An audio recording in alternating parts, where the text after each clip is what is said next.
360도 방향으로 각자 달리면 360명 모두가 1등을 한다고 했습니다. 온리원이 넘쳐나는 사회는 아기 다툼보다는 훨씬 신명나는 모습일 것 같습니다. 세상이 자신을 향한 그 학대에 주눅이 들었다가 용맹함을 발견했고 파고들었으며 그 정신을 자기 몸에 심는 실행을 해버렸고 그 순간 자신이 가고 싶은 길이 번쩍 눈에 들어왔습니다. 안녕하세요. 마인드 닥터입니다. 마인드 닥터. 자해를 하는 학생들이 있습니다. 피를 보면 스트레스가 풀리는 느낌이어서 충동적으로 해버린다고 하죠. 곧 후회하지만 말입니다. 이 학생들은 팔목에 가느다란 여러 개의 갈자국이 있죠. 주저하면서 이렇게 베는 겁니다. 자, 그런데 이 한 남학생은 너무 심한 상태였어요. 출혈이 심해 목숨이 위험한 적도 있었죠. 그의 팔은 흉측한 칼자국으로 가득했습니다. 학교 폭력을 당해왔는데 정하지 못하고 고스란히 견디다가 부모와 학교가 알게 되면서 잔인한 폭력에서 벗어났죠. 사실 폭력은 노출은 이미 어릴 적부터 체득이 되어 왔습니다. 아버지의 술 주정과 어머니의 그 이해 안 되는 순종에서 이 아이는 자해와 자학하는 어머니를 꼭 닮으며 저항과 회피를 할 줄 몰랐습니다. 저와의 치료 시간에 자신에게로 향하는 분노를 밖으로 발산하는 방법으로 운동을 하게 했고 이 거절과 저항을 표현할 수 있게 되면서 자해는 많이 줄었습니다. 어느 날 몸에 문신을 하고 싶어 했습니다. 호랑이를 자기 몸에 넣고 싶다고. 부모님은 반대했지만 전 사실 지지를 했습니다. 그 열악한 환경에서 호랑이의 용기를 갖고 싶어하는 그 소망을 이해하니까요. 문신을 받아보더니 그 일을 하고 싶다는 열정이 아이를 사로잡게 됐습니다. 대학 진학은 하지 않고 문신을 배우기 시작했어요. 미국에 유학 가서 기술을 더 배워온 아이는 이제 청년은 자신의 가게를 내었습니다. 이제는 서울로 진출을 하며 여러 분점을 내는 전문 기업 청년 사업가로 성공을 했습니다. 한 농부의 당나귀가 우물에 빠져버려 울어댑니다. 농부는 어떻게 꺼낼 방도가 없고 그 울어대는 소리가 괴로워서 구덩이를 메워버리려고 합니다. 그런데 흙에 묻혀가던 당나귀가 비명을 지르지 않아서 내려다 보니 이놈이 머리 위에 떨어지는 흙을 털어내고 밟고서 올라오고 있는 게 아닙니까? 당나귀는 마침내 자신을 묻는 흙을 이용해서 살아나올 수 있었습니다. 이 살려고 발버둥친 이 영리한 당나귀에게도 이 세옹지마의 행운이 찾아온 겁니다. 불행을 행운으로 바꾸는 역전의 기회는 있습니다. 이어령 선생님은 저서 지우개가 있는 연필에서 같은 방향으로 뛰면 1등은 한 명만 나온다. 동서남북으로 뛰면 4명이 1등을 하고 360도 방향으로 각자 달리면 360명 모두가 1등을 한다고 했습니다. 베스트 1은 베스트 2가 대신할 수 있지만 only 1이 없어지면 아무도 그를 대신할 수 없죠. 남들과 다른 나만의 재능을 찾아서 모두가 바라는 그런 판사, 검사, 의사를 향해 달려가지 말고 남들과 다른 나만의 재능을 찾아서 또 나만이 할 수 있는 only 1을 위해 360도 방향으로 뛰어보라고 했죠. 시베리아 오츠카해로 흐르는 아무르강 하류에는 새끼를 낳기 위해 올라오는 연어로 인해 동물들의 식사 축제가 벌어집니다. 그런데 서로 차지하기 위해 아기다툼이 나지 않는 이유가 뭘까요?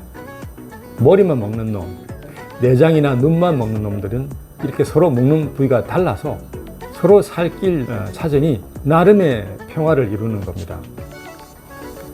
우리도 이처럼 다양해지면 안 될까요? 자기만의 개성을 찾아서 신나게 당신이 좋아하는 일을 하면 평생 놀고 먹을 수가 있습니다. 이것은 미국인이 좋아하는 격언이죠. 할리우드를 낳은 미국인다운 발상인데 이 말을 한 사람은 스티븐 스필버그가 아니라 바로 공자님입니다. 지지자는 불려호지자, 호지자는 불려 락지자라죠. 머리로 생각하는 사람은 좋아하는 사람을 보다 못하고, 좋아하는 사람은 온몸으로 즐기며 사는 사람을 따라갈 수 없다. 남들에게 맞춰 또 부모의 바램으로 나의 능력이 길러져 왔다면 이제 내가 좋아하는 것이 내 능력이 되도록 찾고 기릅시다. 온리원이 넘쳐나는 사회는 아기다툼보다는 훨씬 신명나는 모습일 것 같습니다. 어떻게 남들이 가는 길들 말고 사방팔방으로 뻗은 자신의 길을 찾을 수 있을까요? 인문학은 내 길을 찾는 고전적인 샘물이며 온갖 지혜가 가득한 보물섬입니다. 중국 본토에서 마오쩌둥의 공산당에 패조해서 대만으로 온 장제스 군대는 처음으로 수도 장치를 보게 되죠. 이 꼭지만 틀면 물이 콸콸 나오는 것을 보고 놀란 이들은 철물점으로 달려가서 수도 꼭지를 사서 벽에다 박고 털었죠. 웬걸 한 방울의 물도 나오지 않자 이들은 장사꾼에게 달려가 총절을 해야 되는 아주 우스운 광경이 있었다고 합니다. 인문학, 문장, 역사, 철학은 문화와 혁명의 수원지이고 수도관입니다. 이것이 없으면 정치와 경제 수도꼭지를 아무리 틀어도 물이 나오지 않는 것이죠.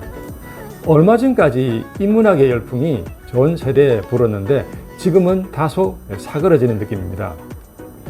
인문학은 우리가 알고 있는 것들을 새롭게 통찰하게 돕는 번개 같은 힘이 있습니다. 부모가 바라는 일, 사회가 알아주는 일보다 자신이 끌리는 길을 찾고 나아가는 아이들과 청년들이 늘어나야겠습니다. 또 수십 년 일하다가 이건 내 일이 아니야 라며 인생 2막을 찾을 때는 좋아하는 것을 새로운 직업으로 택하는 이들이 또 늘어나고 있습니다. 맞습니다. 사실 이 플레이가 워크가 되는 게 행복한 삶이죠. 여러분이 동화, 옛날 이야기, 신화에서 또 소설에서, 그림에서 여행을 하다 또 일기를 쓰며 그 길을 찾았다면 인문학의 도움을 받은 것이 맞습니다. 자신의 천명을 알려면 나보다 먼저 산 이들의 역사와 지혜에서 영감을 얻으십시오. 사례에서 말씀드린 그 공황장애 청년은 학폭으로 찌그러진 정신으로 피폐할 때 외삼촌이 넌 어릴 때 활달하고 당찬 아이였어. 넌 잘못한 것이 없으니 기운내 라며 호랑이 그림을 방에 걸어 주었죠. 호랑이가 좋아져서 이 범에 대한 책과 자료를 공부해서 이 호랑이 박사가 된 아이는 그 용맹함과 늠름함을 담고 싶었죠. 세상이 자신을 향한 그 학대에 주눅이 들었다가 용맹함을 발견했고 파고들었으며 그 정신을 자기 몸에 심는 실행을 해버렸고 그 순간 자신이 가고 싶은 길이 번쩍 눈에 들어왔습니다. 모두가 반대를 해도 그건 당신 입장과 생각이며 이건 내 인생이다 라는 자기애도 생겼습니다. 그 공부를 하면서 자기만의 길을 그 only one을 계속 만들어 간 것이었습니다. 내가 즐겁게 하루를 열심히 살고 남들이 즐거워하는 것을 공감하고 돈을 벌어 어려운 환경의 아이들을 도와주는 것. 자기 앞에 생에서 1등이 된 한 남자의 이야기였습니다. 여러분은 이 튀고 싶은 길을 발견했습니까? 아무도 가지 않은 길이라 주눅 들지 마십시오. 그 일을 하면 몰입이 되고 즐겁죠? 그럼 된 겁니다. 자율성, 자기 효능감, 자기 조절력에 대한 공부를 해서 키워나가며 그 일에 뛰어드십시오.